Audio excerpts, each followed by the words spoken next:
Hola a todos y bienvenidos. Muchísimas gracias, antes de nada, por estar aquí.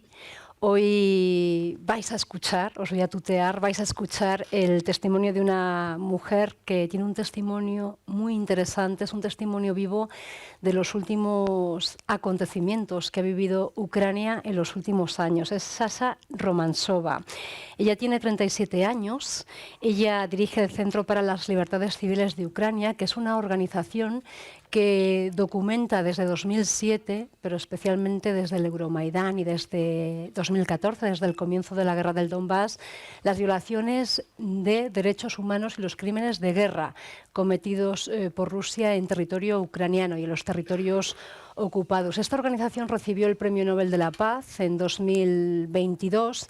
Ha tenido que amoldarse, como toda la sociedad ucraniana, a la invasión, a los tiempos de guerra.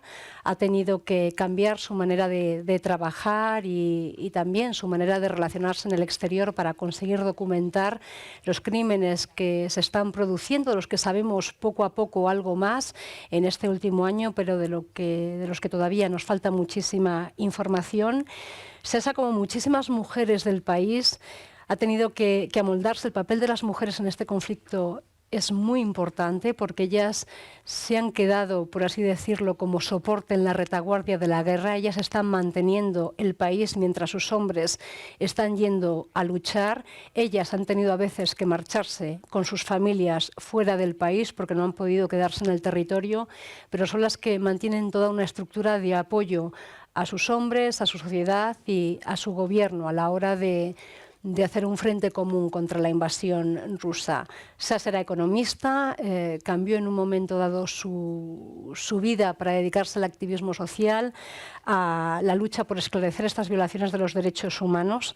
Hay que decir que en 8 meses de conflicto, el Centro para las Libertades Civiles, en coordinación con las fiscalías del país, también con otros organismos internacionales, había documentado más de 34.000 casos de presuntos crímenes de guerra cometidos por Rusia. Creo que la Fiscalía en Ucrania, ahora nos confirmará ella, tiene ya documentados unos 60.000.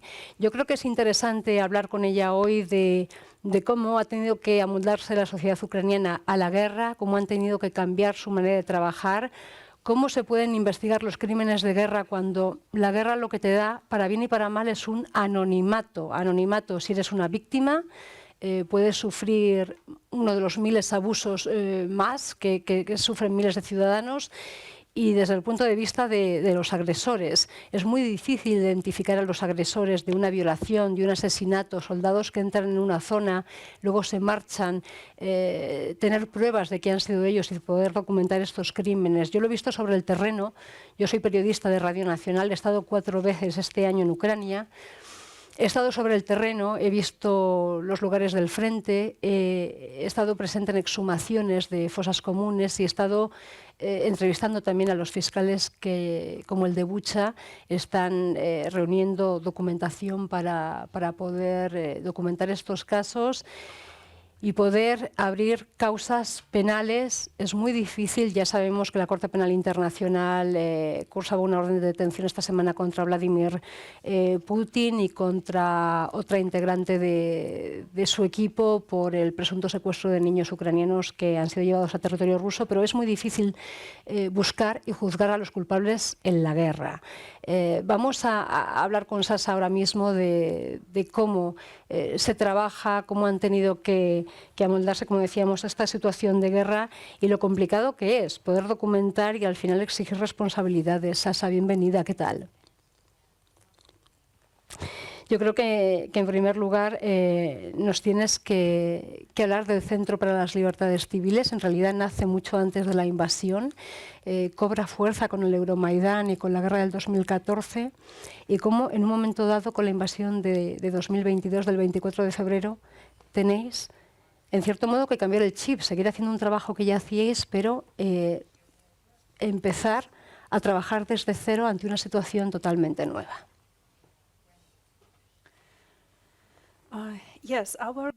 Sí, nuestra organización empezó a trabajar en 2007, pero el gran empujón se da en 2014. Creo que saben lo que ha pasado allí. Lo llamamos la Revolución de la Dignidad. En esta revolución, para nosotros, lo más importante era entender en qué dirección iba la sociedad ucraniana. Cuando hay una revolución, es muy importante mantener el marco de derechos humanos, mantener el marco que queremos tener un alto nivel, una sociedad organizada de alto nivel con principios de democracia.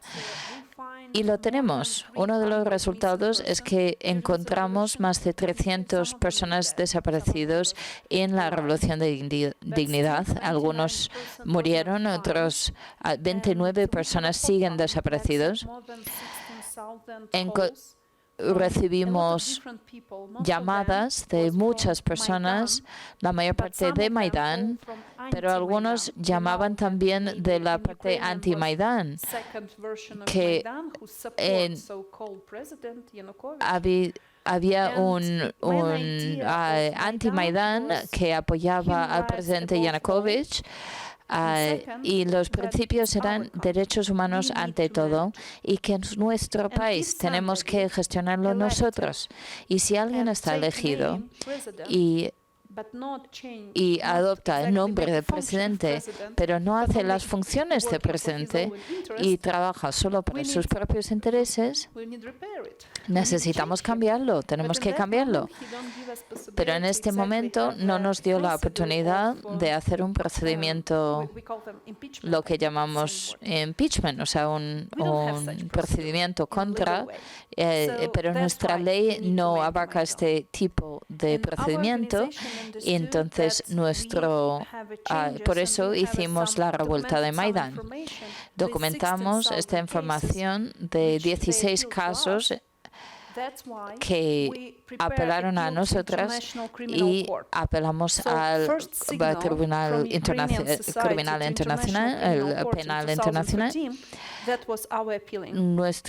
El primer proceso que se dio en el Corte Penal Internacional, quizás sabéis que se pidió al tribunal que se investigara lo que pasó en 2014, luego también lo que pasó en Crimea y en Donbass. Yo antes de este momento trabajaba en un banco y lo dejé. Y empecé a trabajar en derechos humanos. Yo en aquel momento no sabía exactamente qué eran los derechos humanos, pero lo veía necesario. Cuando muchas personas llamaban, el mayor número de personas que llamaban a nuestra línea telefónica de respuesta, llegaban llamadas de Donbass y de Crimea, y entendíamos que era importante abarcar estas zonas. En tiempos de la Unión Soviética era una tradición. Si para cambiar algo hay que documentarlo y guardar esta documentación hasta que el momento haya cambiado y se puede realmente abarcarlo. Entonces nosotros sabíamos esto y dijimos, tenemos que documentarlo, aunque no lo podemos cambiar. Entonces establecimos grupos móviles para documentar. Nadie había hecho esto antes. No teníamos conocimientos ni experiencia, no teníamos un sistema de seguridad, no tenemos indicaciones, solo tuvimos un montón de suerte de que nadie fue matado, ni yo ni mis compañeros. Quizás conocen Slydansk. Slydansk es una ciudad pequeña en la zona de Donbass, que era el inicio de la guerra. La gente empezaba a llevar armas con un grupo pequeño, muy profesional, y guardaban la ciudad, empezaban a matar a gente, y luego pasaban a Donetsk. Y esto por primera vez fuimos después de 3 días, o sea, llegamos a Slydansk 3 días después de este cambio de sitio. Lo que vimos era terrible. Eran 8 personas, 2 defensores de derechos humanos, ambas dos como yo, mujeres. Tuvimos 2 abogados, un hombre y una mujer, y 4 periodistas con nosotras. Eso era el primer grupo móvil de documentación de crímenes de guerra en Ucrania. Todas estas personas, menos yo y Oliver Carroll, uno de los periodistas, ahora estamos en la línea de frente. Periodistas, abogados, trabajadores de derechos humanos, todos ahora están en la frente, porque lo vimos inicialmente en 2014. Nos reunimos en la sede en Gherkin, y donde un periodista había secuestrado y retenido 17 días, y vimos la sangre en las paredes. Todo lo que vimos en Donbass y Crimea se ha extendido a todo el territorio ocupado ahora. Siempre trabajamos no solo en torno a los crímenes de guerra documentados, sino buscando la reforma en el interior de Ucrania. Ucrania no estaba preparado para abarcar justicia en torno a los crímenes de guerra, de ser un actor a nivel internacional para frenar lo que empezó la Federación Rusa en la ocupación de Crimea, y necesitamos las fuerzas para poder frenar esto. Trabajamos dentro y también fuera. Después de 3 años yendo a la línea de frente en Donbass, empezaba a trabajar en trabajo de incidencia internacional. Era curioso. Cuando el Consejo de Europa, yo tenía 28 años, quizás 29, y fui y di a un parlamentario europeo muy respetable y elegante, y le di informes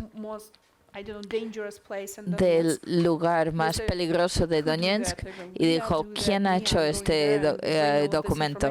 Y dijo, no, yo he ido. Y me miraba así como, tú, niña. Sí, yo, niña, porque es mi país, o sea, yo tengo que hacer esto. Por eso empezamos a trabajar a nivel internacional, y también dentro de Ucrania empezamos a trabajar con diferentes organizaciones que documentan crímenes de guerra en otras partes del mundo. Por ejemplo, otra organización nos contactó y dijo, tenemos experiencia trabajando con el análisis de ADN de personas desaparecidas, sobre todo en América Latina, y nos trajeron esta experiencia y información. También una organización de Croacia nos formó en cómo encontrar las fosas comunes. Fuimos a Vukovar y nuestro equipo estaba en el sitio cuando algunas víctimas llegaban a la región, y esta parte del bosque recién estaba limpiado de minas antipersonas, y habían abierto esta parte del bosque y decían, este es el bosque donde mataron a gente. Entonces iban buscando, encontramos la fosa común y llamamos a la policía y empezábamos a abrirlo. Yo he estado en Nagorno-Karabaj, en Kosovo, lo que llamamos conflictos congelados, pero no son congelados. Era importante documentarlo, y no solo documentarlo, sino frenar la agresión rusa. Tenemos socios en Rusia que han documentado los crímenes de guerra del ejército ruso en la guerra de Chechenia. Han ido a Siria, Mali, Moldova, nadie ha reaccionado. Crimea, Donbass, no han reaccionado. Y por eso tenemos una guerra en medio de Europa, porque no hemos reaccionado a las señales anteriores del comportamiento del ejército ruso. Ahora nuestro objetivo es frenar la agresión, soltar los presos y secuestrados. Seguro que habéis escuchado que están secuestrando niños, pero además de los niños hay 20.000 civiles que se han secuestrado de Ucrania y están en cárceles rusos. Entonces, el concepto, soltar estas personas y buscar justicia, porque la impunidad anterior, todo lo que ha hecho la Federación Rusa antes, es lo que ha dado la posibilidad de crear la situación actual tan terrible en Ucrania. No solo aquí, el grupo Wagner lo hace en todo el territorio de África.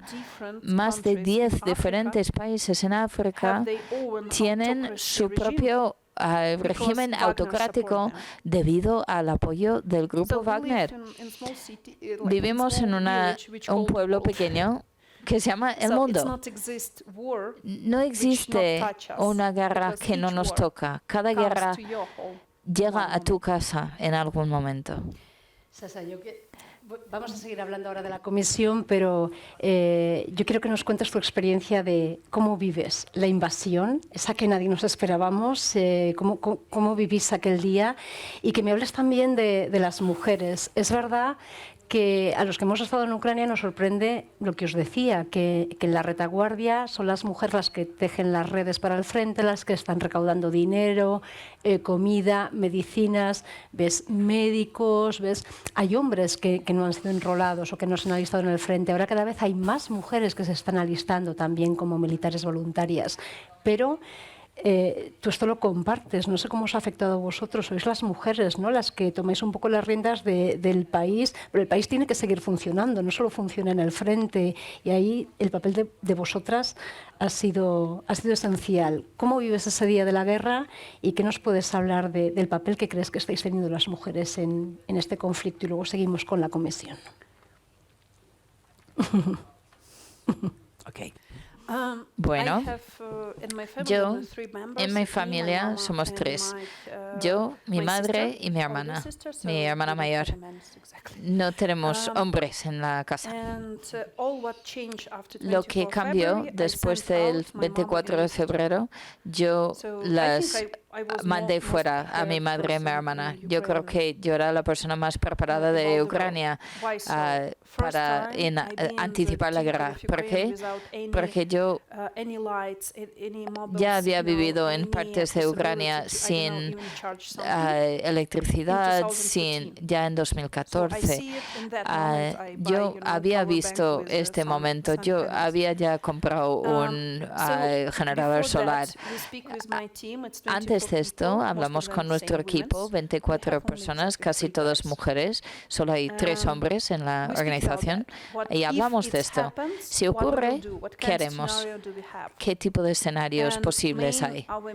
Y nuestro acuerdo era, si empezaba, íbamos a ir a la oficina y decidir allí qué íbamos a hacer. Pero lo que no imaginábamos era que iban a intentar invadir directamente a Kiev. Pensábamos que iba a pasar en el sur o en el este, en la frente de Donbass, pero no imaginábamos que iban a atravesar Bielorrusia y llegar a Kiev. Entonces mandé fuera a mi madre y mi hermana, porque mi madre vive en Nikolaev, que es en el sur de Ucrania, cerca de Kherson, cerca del Mar Negro, y actualmente es uno de los lugares más intensos de la lucha, porque estamos protegiendo uno de los principales puertos de Ucrania. Mi madre llegó a Kiev de Nikolaev un día antes de empezar la invasión. Las mandé fuera porque yo no puedo ir ni a Rusia ni a Bielorrusia. Tienen mi nombre, me buscarán. Como la cabeza de nuestra organización, somos en la lista de los enemigos de la Federación Rusa. Las mandé fuera. Iba a coger mis cosas y ir a trabajar. Pensamos en qué iba a pasar. ¿Tenemos alguna posibilidad de documentarlo? Tenemos muchas conexiones internacionales internacionales. Entonces, nosotras 5 personas que permanecíamos en Kiev y mandamos a diferentes regiones del país de Ucrania.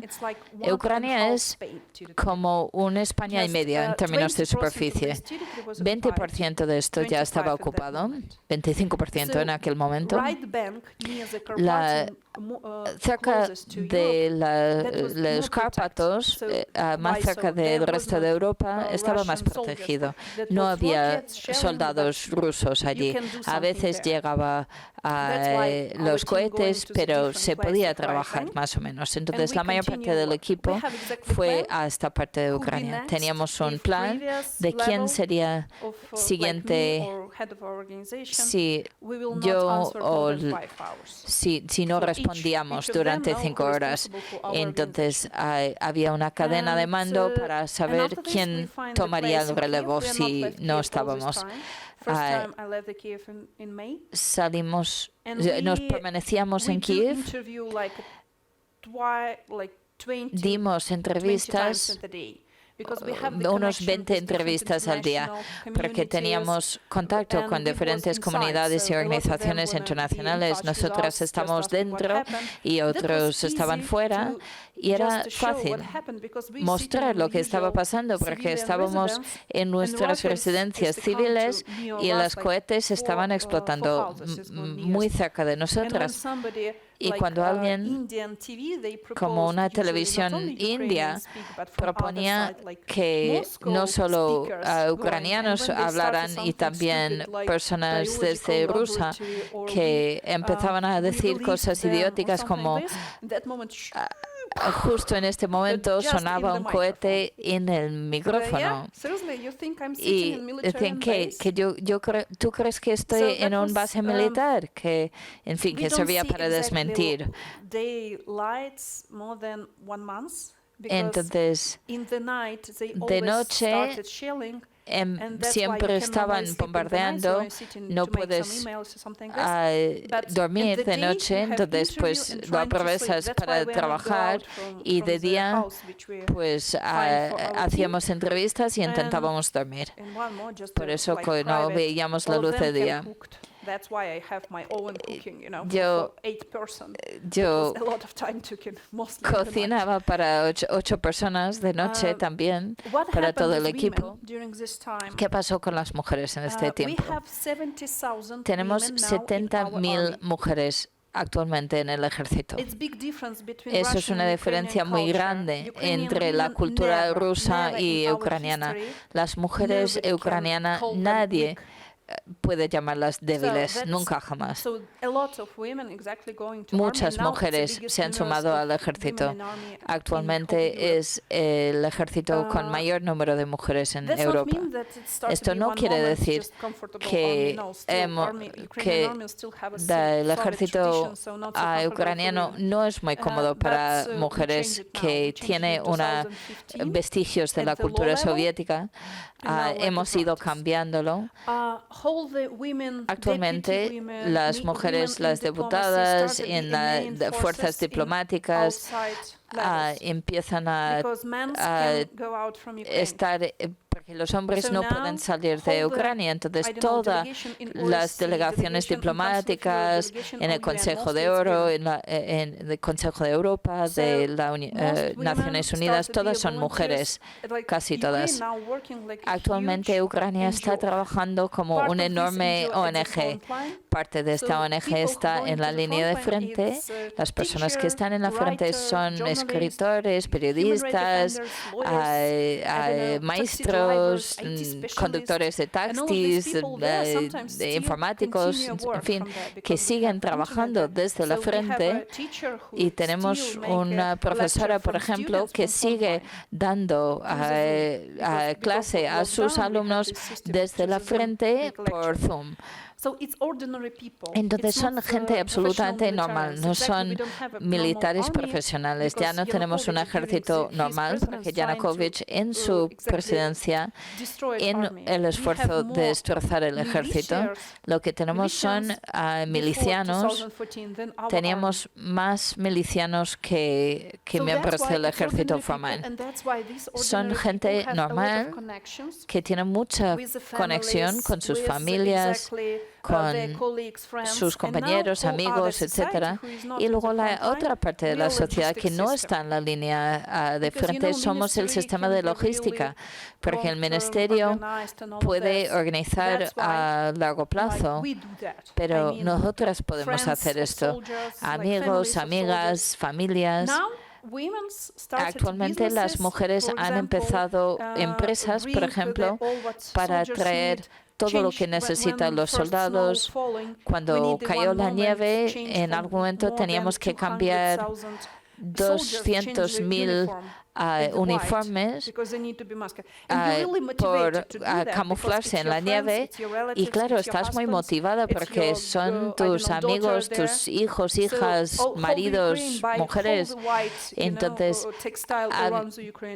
todo el mundo recopilaba todos los textiles blancos en todo el país para hacer estos uniformes.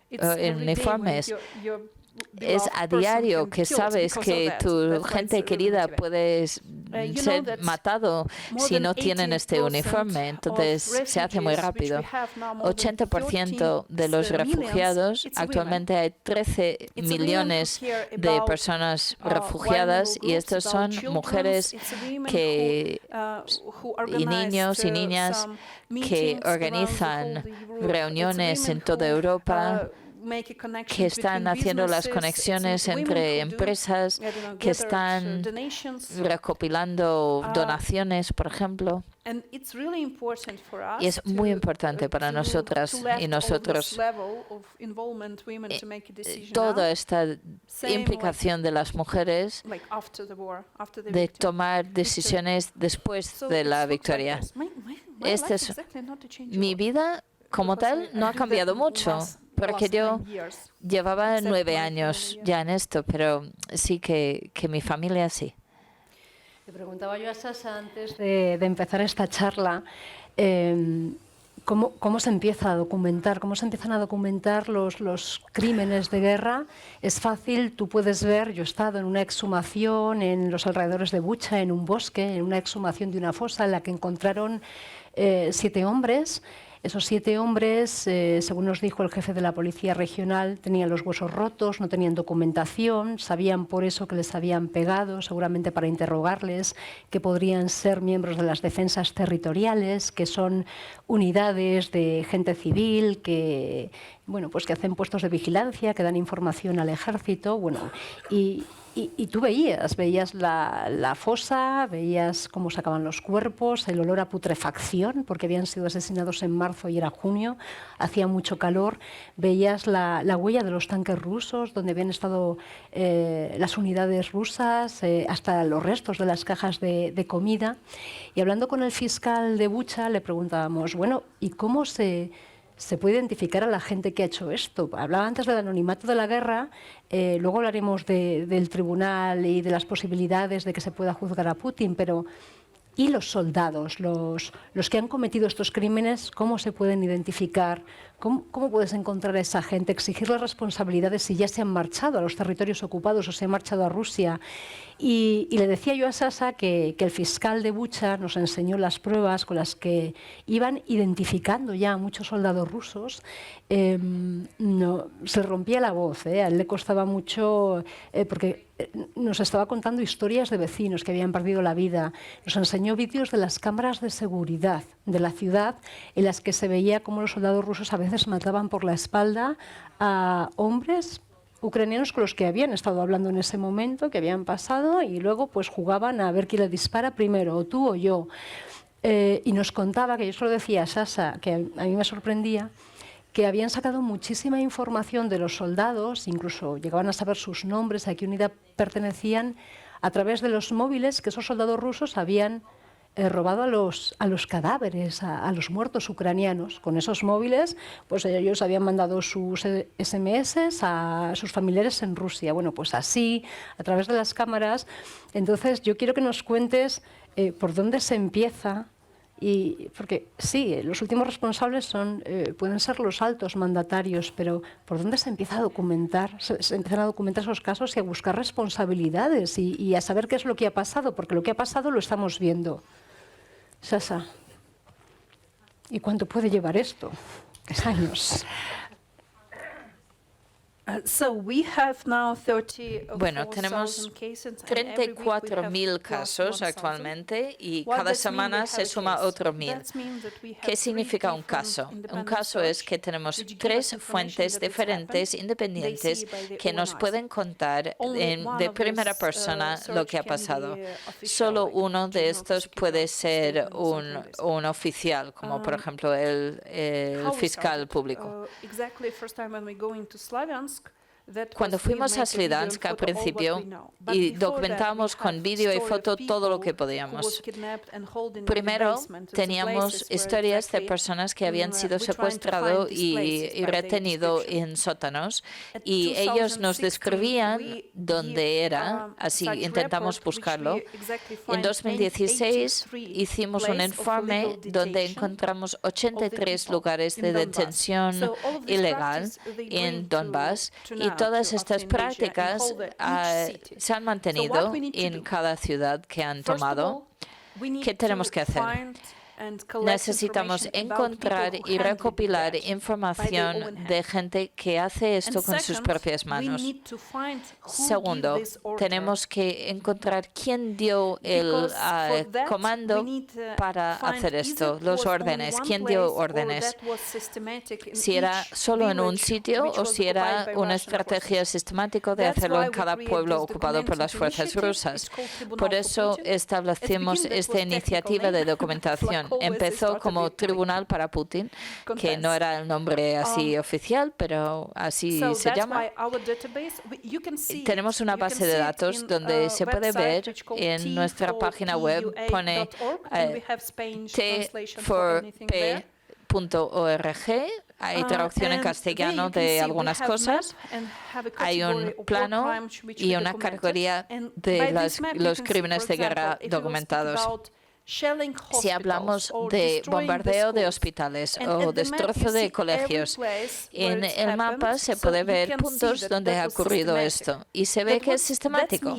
Esto significa que no solo un oficial que se ha vuelto loco y ha dicho a sus soldados mátalos todos o destroza el hospital, sino que era una estrategia y un orden sistemático para todo el ejército.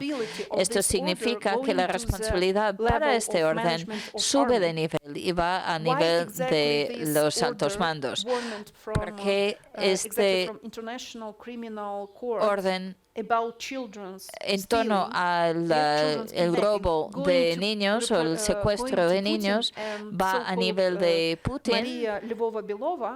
La María Lvova-Belova es porque ha sido público. Putin ha firmado el orden especial de que los rusos pueden adoptar niños ucranianos. Entonces tenemos que tener argumentos, testimonios. Tenemos que tener documentación de que alguien ha dado este orden para poder señalarle como responsable. Para los soldados podemos recopilar testimonios. Mucha gente a veces un soldado se aloja durante meses en una casa. Hay una familia de 4 personas que metieron a estas personas en el sótano y luego estaban viviendo en la casa encima de ellos. Y entonces ellos escuchaban a estos soldados y escuchaban muchísima información sobre ellos. Saben de dónde son, cómo se llaman, sus apodos. Incluso dejaban caer los documentos. A veces encontramos incluso sus pasaportes.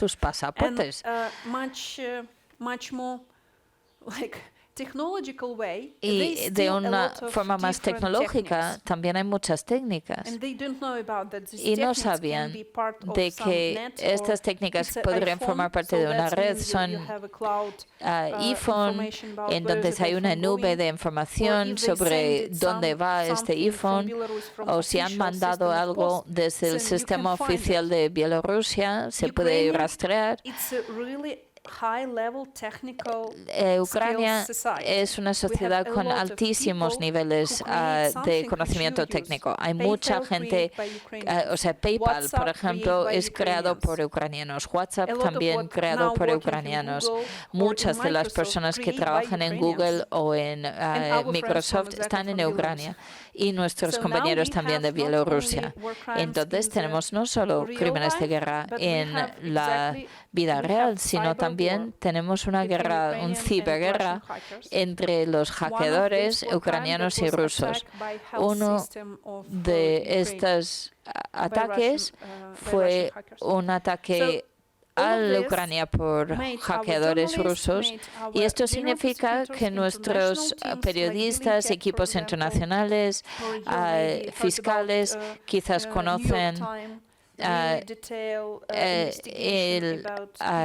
investigación del New York Times, muy detallado sobre las personas asesinadas en Bucha.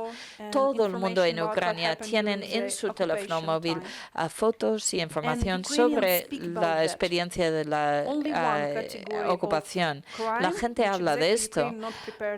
Solo un tipo de crimen de la que la sociedad ucraniana no está preparada para hablar, y estos son los crímenes sexuales.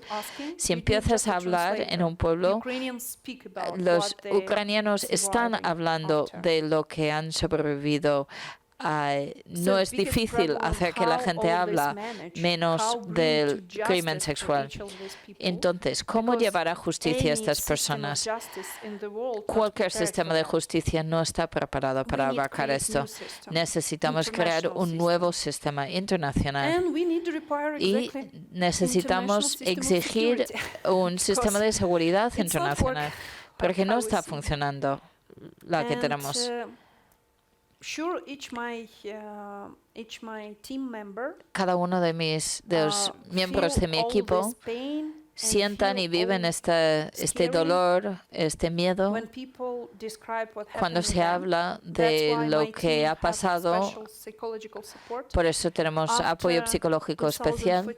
Después de 2014, esto fue un movimiento de psicólogos para estudiar cómo trabajar con gente después de trauma, síndrome postraumático. Yo también tengo este síndrome, ahora es más profesional. Cuando hablo con gente, intento pensar en cómo esta persona se sienta en este momento, pero yo sí que tengo un chequeo varias veces al mes con mi psicólogo para mantenerme, pero para los miembros del equipo más jóvenes es tremendamente difícil. Pero todas sentimos que tenemos que hacer esto, porque al final tenemos que poder exigir responsabilidades. Y por eso es tan importante que no solo lo estamos haciendo nosotros. Hay 29 plataformas diferentes a las que la gente puede enviar información sobre crímenes de guerra. Y todo esto está recopilado por la fiscal general. ¿Y cuánto tiempo puede tardar esto? Intentamos hacerlo rápido, pero todas las historias al final, quizás después de 20 años se puede recopilar todo esto. Yo creo que después de la victoria vamos a tener mucho más información sobre los crímenes sexuales. Porque ahora la gente que sufre estos crímenes, tanto mujeres como hombres, es gente de todas las edades, desde 4 años a 86 años tenemos. esta gente, para llegar a poder hablar de esto, tienen que sentirse seguros, seguras, no solo como refugiados, sino sentir una seguridad de que las tropas rusas no pueden llegar a ellos y ellas. Muchas se pueden apoyar desde otros países que aceptan refugiados. Así es como funciona. Un inciso, luego le haré otra pregunta, voy a hacer un inciso. No sé muy bien cómo vamos de tiempo, en cualquier caso yo voy a seguir hablando con Sasha, pero si queréis ahora, después, si alguien quiere hacer alguna pregunta, podéis levantar la mano y podéis ir participando mientras nosotros vamos hablando hasta que nos den un alto, pero yo creo que es interesante, si os apetece preguntar, pues mientras estamos aquí hablando. Te quería preguntar, Sasha, antes de hablar de los tribunales, por ejemplo, obtener información de lo que está sucediendo en territorios ocupados como Mariupol, no Gerson, que ya ha sido liberado, sino Mariupol, por ejemplo, ¿es posible tener información de los crímenes que se... ¿Hay manera de saberlo? Te pongo Mariupol, como pueden ser otras zonas de Kharkov o de Donetsk que ahora están bajo la ocupación, ¿no? Severodonetsk. Sí, tenemos recopilado información, tenemos acceso a información incluso de las zonas ocupadas. ¿Por qué? Porque tenemos conexiones locales allí, por una parte, y por otra parte hay muchas posibilidades tecnológicas, pero no es información completa. Como saben, en el territorio cerca de Gerson, allí tenemos dos casos de personas desaparecidas.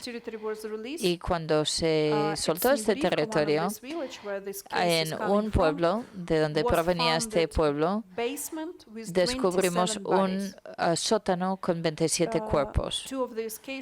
Dos de estos casos estaban dentro de este sótano. Podemos acceder a información, pero no toda la información. Solo sabíamos de dos casos y resulta que había 27 allí. Entonces tenemos esta información, pero una comprensión completa es que estas personas fueron secuestrados y trasladados a territorio ruso, o es que esta persona, sí, solo vamos a saber todos estos detalles cuando se libra todo el territorio. Respecto a la justicia y a los tribunales, ahora hemos visto cómo la Corte Penal Internacional emitía estas órdenes de arresto contra Putin y Belova, pero Ucrania persigue la creación de un tribunal especial, como existió un tribunal especial para juzgar los crímenes en la antigua Yugoslavia, por ejemplo. Incluso tú hablabas esta mañana en las entrevistas con medios de comunicación de la necesidad de establecer tribunales nacionales. Yo te pregunto, ¿por qué es necesario? ¿Por qué abogáis por estas opciones? ¿Y qué pasos? ¿Es factible? ¿Esto puede ser realidad? Los ucranianos no elegimos solo lo fácil. Necesitamos un tribunal especial contra el crimen de agresión. ¿Por qué? Porque no está cubierto en ningún sistema internacional. ¿Qué significa un crimen de agresión? Es juzgar la gente, las autoridades de la Federación Rusa que han tomado estas decisiones, empezando en 2014. Eso son unos 20 personas. Putin, su círculo más cercano, necesitamos más tribunal internacional más activo, porque actualmente es solo un caso que ha llegado, pero podrían cubrir los 20 casos más grandes, más graves. Todos los otros casos tenemos que gestionar a nivel nacional. ¿Pero esto qué significa? Los ucranianos no hemos tenido una guerra antes del ataque, no tenemos esa experiencia. Nuestros jueces, abogados, fiscales no están preparados para esto, lo están estudiando ahora. Pero esto significa que a nivel nacional necesitamos una forma híbrida con jueces veces abogados fiscales nacionales, pero también quizás consultas o fiscales internacionales que pueden darnos una comprensión de cómo se juzgan los crímenes internacionales. De la parte ucraniana tenemos nuestro propio sistema de justicia, que no es exactamente igual a ningún otro país europeo. No es perfecto. Uno de los objetivos es también reformar este sistema, pero solo este mecanismo puede abarcar, puede solo abarcar unos miles de casos. Entonces tenemos que operar en estos tres niveles. Tenemos 3 casos actualmente que están en el Corte Penal Internacional. Tenemos casos, muchísimos casos, en el Tribunal Europeo de Derechos Humanos. Hemos apelado a la Comisión Internacional de Derechos Humanos y estamos utilizando todos los sistemas existentes, pero no son suficientes. Te quería preguntar también por los presos ucranianos que están en cárceles en territorio ocupado, ¿no? Por ejemplo, los soldados que se rindieron en Azovstal. Nosotros estuvimos hablando ahora, la última vez que hemos estado en Ucrania, estuvimos hablando con mujeres de una de las unidades de Azovstal que se rindió. Fueron llevados a la prisión de Elenivka o Lenovka, no sé si digo bien el nombre, en Donetsk, en territorio ocupado. Y nos contaban que a ellas les habían prometido por parte de Cruz Roja que iban a tener garantías de seguridad, que iban a tener información en todo momento de sus maridos. No ha sido así. Ellas denunciaban que no saben nada. No saben nada de ellos. En esa prisión incluso hubo un ataque en circunstancias extrañas. No se sabe cuántos soldados murieron o no. Ellas nos contaban que la información la estaban obteniendo, que Cruz Roja les decía que no les podía dar más información. Cruz Roja obviamente hace una diplomacia sanitaria porque también medió en la rendición de estos soldados, pero nos contaban que la única información que tenían era por medios extraoficiales, o periodistas, organizaciones o soldados que habían sido liberados y que había conseguido, en el caso de una de las esposas, nos contaba que uno de los soldados liberados había estado con su marido y le llevó una medalla, le dijo, está vivo. Entonces, ¿qué pasa con esta situación? Vosotros también estáis llevando temas de los presos o del canje de presos, por lo menos lleváis información de estos casos. ¿Qué se sabe de esa gente que se ha entregado? ¿Tiene garantías? ¿Qué ha pasado con ellos? ¿Qué pasa con ellos? No tienen ninguna garantía. Mira, tenemos 2 grandes grupos de presos por la Federación Rusa. Algunos llamamos presos políticos. Esto empezó en 2014. Hay unos 160 casos que son personas que por motivos políticos se han detenido en Crimea y Donbass. Dentro de Donbass tenemos gente, más de 5.000 personas, que pasan por el sótano de estas repúblicas populares llamado. Todas estas personas han sido torturados, detenidos ilegalmente, han sido trasladados al territorio ruso actualmente. Después del 24 de febrero, hay civiles que han sido secuestrados y trasladados junto con los soldados rusos por el territorio de Bielorrusia o Crimea. Hay gente que están todavía en territorio ocupado. Principalmente están atacando a políticos locales, periodistas, a activistas, gente que tienen conocimiento con el lugar local, les aterran, las intentan desanimar. Por ejemplo, los periodistas son una categoría específica, hay más de 100 casos. Actualmente tenemos en nuestra lista más de 900 casos, porque son los familiares los que nos llaman. Pero ¿cuántos civiles han sido secuestrados por las fuerzas rusas? Nadie lo sabe, más que las oficinas de información internacional, pero no hablan de los números públicos. Por los presos de guerra, no tenemos todos los números. Sabemos que son miles, pero no sabemos cuántos miles. El problema es que los rusos los los retienen en lugares como, por ejemplo, Alienevka.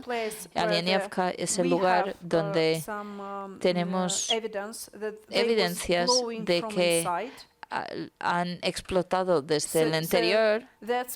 Esto significa que si encontramos testimonios sobre esto, y por eso no hay posibilidades, son claramente crímenes de guerra. Lo que ha pasado con otros presos de guerra no les da contacto con los familiares, acceso a sanidad, ni siquiera alimentación adecuada. Muchos de los soldados que han sido intercambiados tienen grandes problemas de salud. Hubo un intercambio de presos promovido a cambio de un consejero y amigo de Putin. Todos estos soldados tenían anorexia. 250 de ellos. Uno de ellos murió en el hospital porque tenía la anorexia produjo un problema de corazón. Es un hombre muy grande, muy deportista, pero no pudo aguantar este trato. Entonces, estos intercambios de presos es una cuestión. Los ucranianos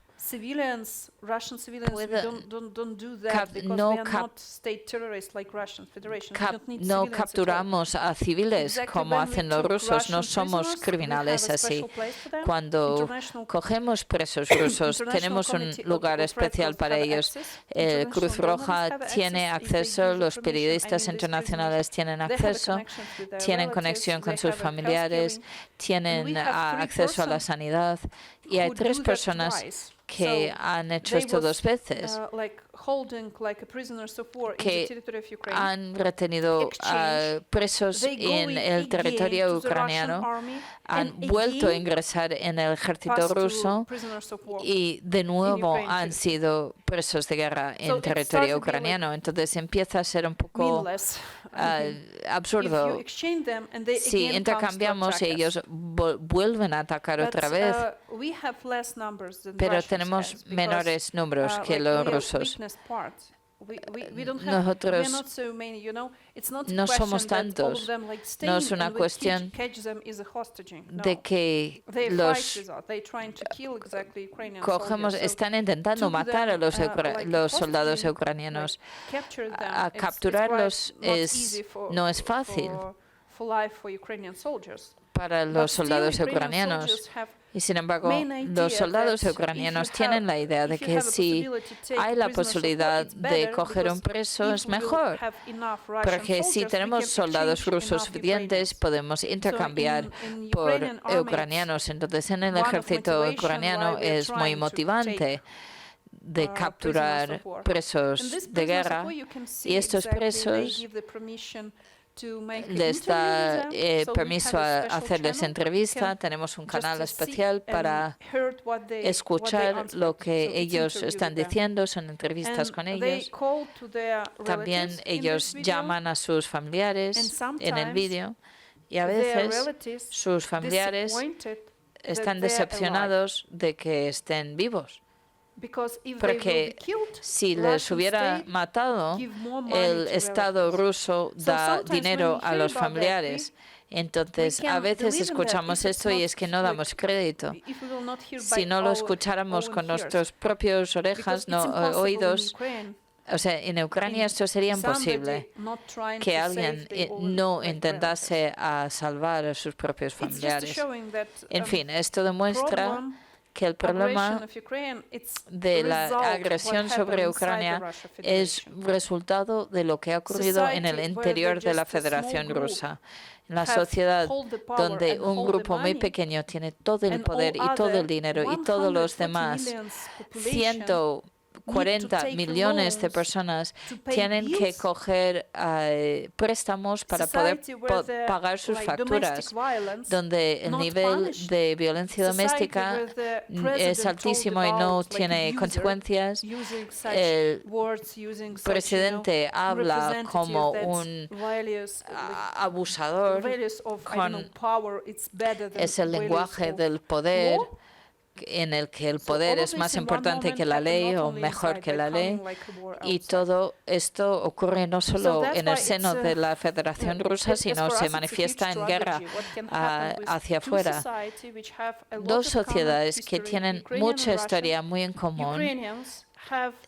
Los ucranianos tienen quizás un Estado no tan fuerte. No tantas personas creen que puedes dejarte organizar la vida. Los ucranianos les gusta la autogestión y los rusos tienen esta idea de que yo no soy responsable ni por mi vida ni por mi Estado. Pero si tú pagas los impuestos, es tu presidente, son tus recursos. En fin, este es un problema muy grande. Después de la victoria será uno de los principales problemas, que no podemos cambiar de sitio y alejarnos de estos vecinos. Tenemos muchos vecinos muy peculiares. Turquía, Bielorrusia, Hungría, Rusia, todos son nuestros vecinos. Espero que nosotros seamos capaces de ser mejores vecinos. ¿Habéis documentado en algún caso crímenes cometidos por la parte ucraniana, por el ejército ucraniano? Sí, estos no eran crímenes de guerra, eran crímenes por soldados ucranianos. Para que cuenten como crímenes de guerra, tienen que ser respuestas a órdenes del Estado o la cadena de mando, pero si tenemos información de la gente común, si escuchamos que hay crímenes cometidos por soldados ucranianos, sí que lo investigamos. En proporción es menos de 2% de los crímenes que hemos visto, porque en 2015 tuvimos un caso escandaloso que era el batallón Tornado. No eran oficiales, eran voluntarios que iban a Donbass y utilizaban una práctica de tortura. Fueron arrestados, juzgados y encarcelados. Entonces, este ejemplo. Y segundo, tenemos un sistema de educación para los soldados sobre la ley internacional humanitaria. Tenemos que actualizarlo, pero los soldados saben que esto existe, que hay crímenes de guerra y que hay reglas de juego para la guerra. Los soldados rusos no tienen esto, no tienen esta formación. No creo que sepan de que, yo no creo que si lo supieran dejarían de hacer esto, pero quizás con este proceso contra Putin vean que incluso Putin puede ser juzgado por los crímenes de guerra. Documentamos todo. Si una persona concreta nos cuenta que han sido atacados por soldados ucranianos, sí que vamos al fiscal general. Recuerdo que hablando con el jefe de la Policía Regional de Kiev, Andrei Nevitov, nos contaba que las exhumaciones Bucha, la localidad de Bucha, donde aparecieron todos los cadáveres, pertenece a la región de Kiev. Y nos contaba que prácticamente las exhumaciones, las fosas comunes que sabían que existían, pues ya habían sido exhumadas, ya estaban siendo investigadas, pero que había solo en la región de Kiev unos 300 arriba abajo desaparecidos, ¿vale?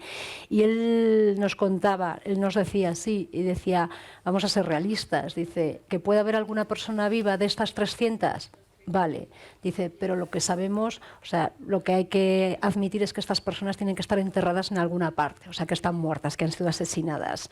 300 personas solamente en una región del país. ¿Tenéis datos de desaparecidos? ¿Se sabe dónde puede haber más fosas? ¿O qué personas son civiles, son militares? ¿Qué sabéis de los desaparecidos? ¿Qué información tenéis al respecto? ¿O no hay información veraz por el momento? De nuevo, solo tenemos esta información que podemos recoger de la gente que nos llega. No son números generales. En nuestra base de datos lo puedes ver, está abierto en la página web. Tenemos más de 2.000 personas desaparecidas documentados. Para que nos entendamos, civiles desaparecidas que están encarcelados en la Federación Rusa siguen teniendo el estatus de desaparecido porque Rusia no nos da la información. Escribimos para recibir confirmación y no nos la dan. Entonces, ¿es posible que algunos de los desaparecidos estén vivos? Sí, porque tenemos la experiencia en Donbass y en Crimea. Entonces, los familiares están, para que nos entendamos, los ucranianos siempre se autoorganizan. Cada batallón, cada pueblo tiene conjuntos de familiares de las personas desaparecidas y los presos de guerra que recorren todo el Internet ruso, recopilando toda la información que puedan. Van a los chats de Telegram de los supuestos patriotas rusas, buscando cualquier tipo de información sobre sus familiares, los soldados, la gente que ha sido secuestrada, y traen muchísima información. Entonces, no es solo el fiscal general que puede hacer, que no puede abarcar estos miles de crímenes, sino que los ucranianos a pie de calle toman parte y buscan, investigan. Quizás siempre lo hacemos, es un principio que mejor lo hago yo. Mientras espero que lo haga el Estado, mejor que lo haga yo. O sea, entendemos que el Estado no tiene la capacidad ahora, tiene que apoyar al ejército, tiene que dedicarse a la guerra. Entonces, los familiares están recopilando esta información y intercambiando la información que recopila. Actualmente hay más de 20 organizaciones de familiares que lo están haciendo. Entonces, eso es lo que esta invasión nos ha traído. Es creer en nuestras propias potencias y capacidades. Hemos elegido desafíos muy complicados. Pues sí. Hemos hablado antes del secuestro de niños. Aquí está nuestra compañera Pilar Requena. Ella forma parte de la Unión Europea de Radiodifusión que ha elaborado una investigación sobre precisamente el secuestro de niños. Ha documentado muy bien esa manera de actuar por parte del gobierno de Putin, y sobre eso se basa esa orden de detención que ha emitido la Corte Penal Internacional ahora contra él y contra la principal responsable de ese programa de traslado de niños. ¿Qué va a pasar con esos niños? ¿Cómo se va a gestionar este tema partiendo de la base de la información que se tiene y esa orden emitida por la Corte Penal?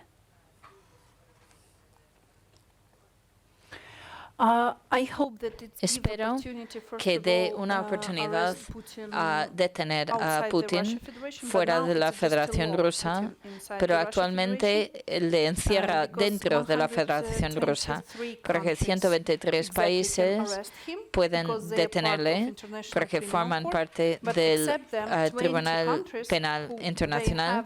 Pero aparte de esto, hay 20 países, como por ejemplo Estados Unidos, que no forman parte, pero sí que pueden detener a autores de crímenes de guerra y mandarlos a juzgar. En el caso con los niños es más sistemático porque cada orfanato o lugar de cuidado de niños los llevan en grupo, y esto nos ha dejado muchas pistas. Hay muchos testimonios, hay muchas evidencias en torno a esto. Y por eso el Tribunal Criminal Internacional ha cogido esto como uno de sus casos principales porque ya existe tanta evidencia. Pero para mí no es solo Putin y María Belova que tienen que ser juzgado por eso.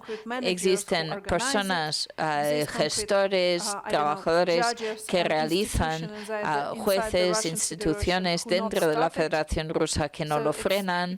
Entonces hay un número muy grande de personas responsables por que esto ocurra. Y por eso cuando hablamos después de la victoria entendemos que parte de estas personas pueden ser detenidas. Y puede haber una amnistía. Es imposible castigar a todas las personas implicadas en una guerra. Pero por eso tenemos que separar los crímenes de guerra y las colaboraciones. Por ejemplo, los crímenes de guerra no hay que darles amnistía. Pero la colaboración en las cosas de menos importancia, pues sí que se puede pensar en la amnistía. Y entonces, por eso estamos intentando recopilar toda la información de todo el proceso. Y después de esto, cada persona que tiene la ciudadanía rusa tiene que entender que serán responsables por eso y que tienen que formar parte de la recuperación, buscar todos estos niños, porque algunos con 16 años se van a acordar de dónde son, pero hay niños que solo tienen 3 años o 4 que no se acuerdan de su traslado. Esto va a ser un proceso muy largo de encontrar todos estos niños y encontrar información, hacerles llegar información de sus derechos que tienen porque son ciudadanos de Ucrania.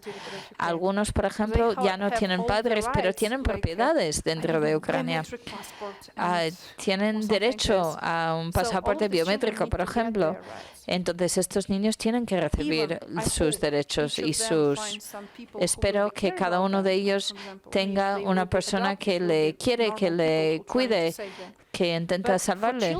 Pero para los niños y niñas, incluso para los niños y niñas rusas, el ambiente en la Federación Rusa es muy peligrosa. Imaginaos, el año pasado, la primera clase en primero de primaria fue sobre la mejor carrera en la Federación Rusa es ir al ejército.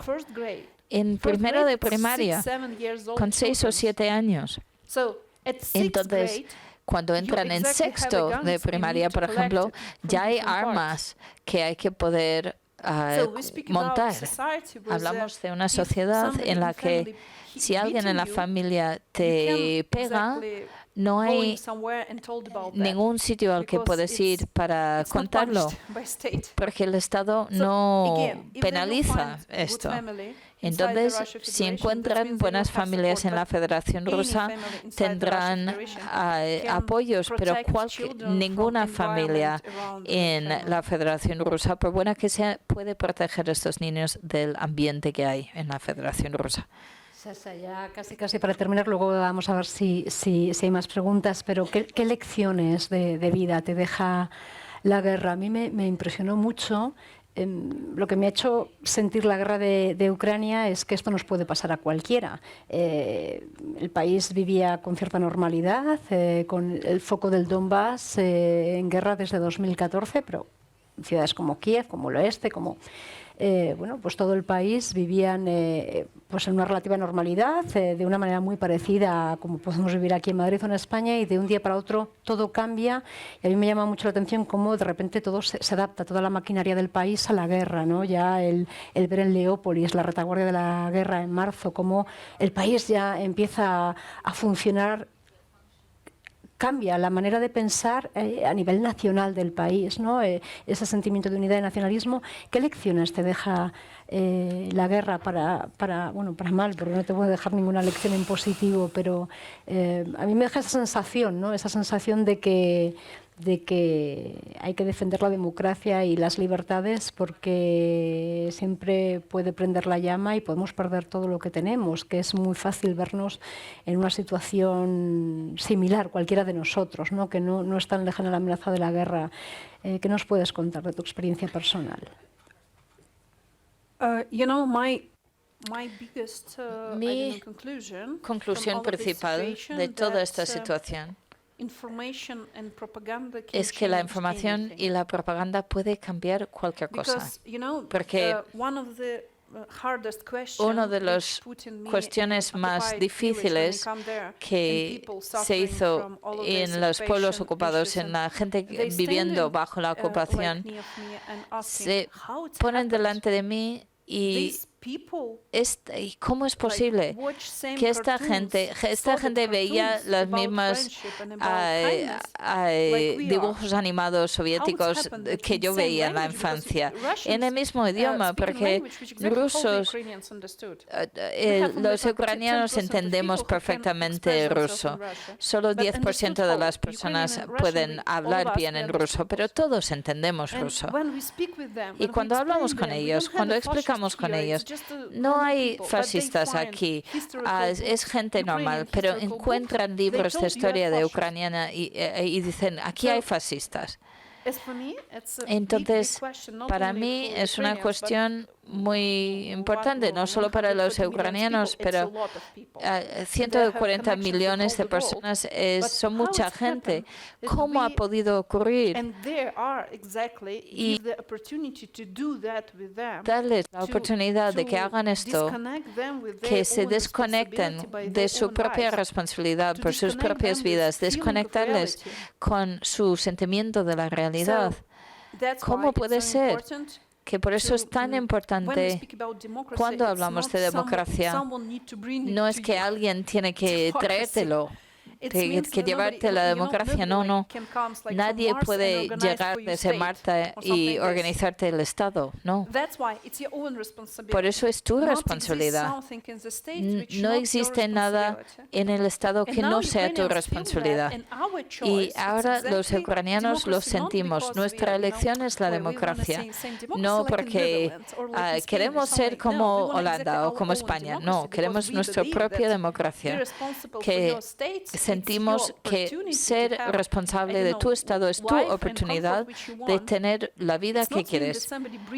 No significa que alguien te trae algo, significa que tú te organizas con los demás. Y esta idea es terrorífica para Putin, porque en una democracia rusa Putin no tendría lugar. En una democracia rusa Putin sería un especialista del KGB que ya no existe, no tendría cualificación alguna. Es un problema muy grande que la gente no cree en sí mismo, no creen que el valor de Putin y el valor de un soldado en el ejército no sean lo mismo. Les ponen a estas autoridades en un pedestal que es increíble. Son gente, son personas con circunstancias, claro, pero por eso podemos luchar con ellos, porque somos un poquito anarquistas quizás. La sociedad ucraniana tiene una parte importante anarquista y nadie nos puede asustar porque son importantes o que tienen pero todos pueden tener una tos, todos pueden morirse. Entonces, para mí esto es una conclusión para todos nosotros. El mes que viene iré a Sudáfrica. Es uno de los lugares con un enorme desafío sobre su propia sociedad. En África es muy complicado hablar de los crímenes de guerra. 10.000 personas hablan y dicen, ya, ¿y qué? La segunda guerra en Ruanda murieron 6 millones de personas. Si pensamos que eso es algo que pasa en un lugar lejano, no, nos llega. El grupo de Wagner empezó en África y ahora está en mi casa. Entonces, por eso es importante vivir tu vida con una mente crítica. Y eso no significa que será fácil, no, será difícil para todo el mundo, pero esto significa que te da la oportunidad de parar este momento en el que alguien intenta manipularte la realidad. Mi conclusión para todos, para los ucranianos, lo siento, tenemos que seguir luchando, no tenemos otra opción.